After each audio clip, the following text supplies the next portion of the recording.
Pastor Dan here from Dexter Gospel Church with another Proverbs Practical. Thanks for watching today. In our last video, we saw the importance of being a deliberate, lifelong learner. This next verse gives us an observation about gift giving. Proverbs chapter 18 and verse 16. Proverbs 18:16 says, "A man's gift maketh room for him, and bringeth him before great men."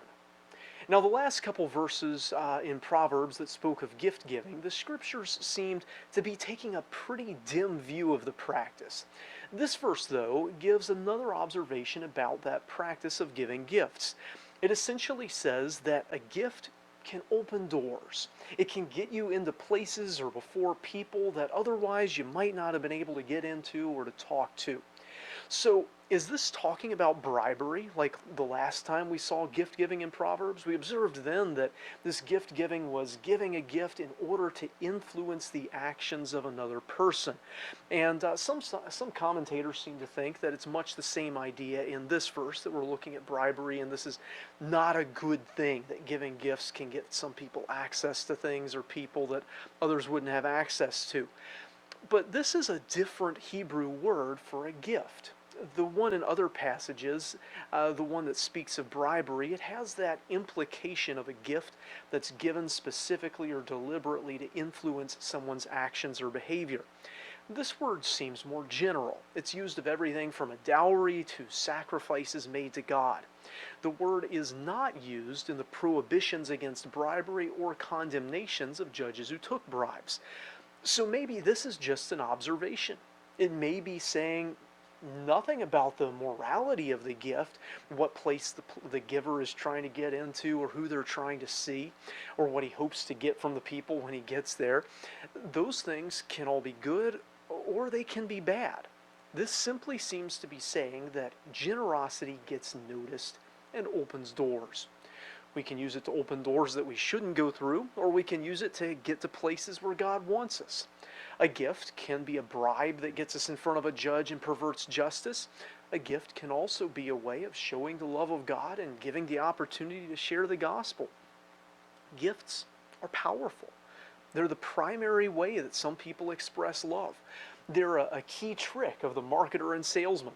Psychology seems to show that you will sell more if you tell people that they get a pair of pants and a shirt for, you can buy a pair of pants for $23 and you get a shirt for free, than if you tell them that the pants are $17 and the shirt is $6, or that they're getting a pants-shirt combo for $23. People are simply wired to pay attention to gifts, the things they're told are free, and to assign value to them. We're inclined to think well of people who give us things. So use this power wisely. As Christians, we aren't supposed to be making a show of our generosity, whether it be giving to God or giving to the poor. Our actions are to please God, not impress people. But the reality is that if we live transparently, our lives and the generosity, or lack thereof in them, can't be completely hidden. Realize that being stingy with people will be noticed, and so will being generous with people. God has certainly been generous with us, and that is a major reason why we love Him. Your generosity can open doors for you and for the gospel. It may give opportunities for you and for God. It can build your relationships, and it can create relationships. It's godly in itself as an imitation of the character of God.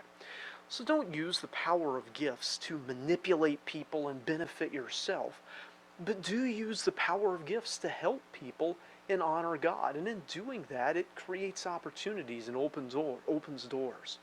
I hope this video is a help to you. If so, make sure you hit like on it and subscribe to our channel for more content like it. Feel free to share it around.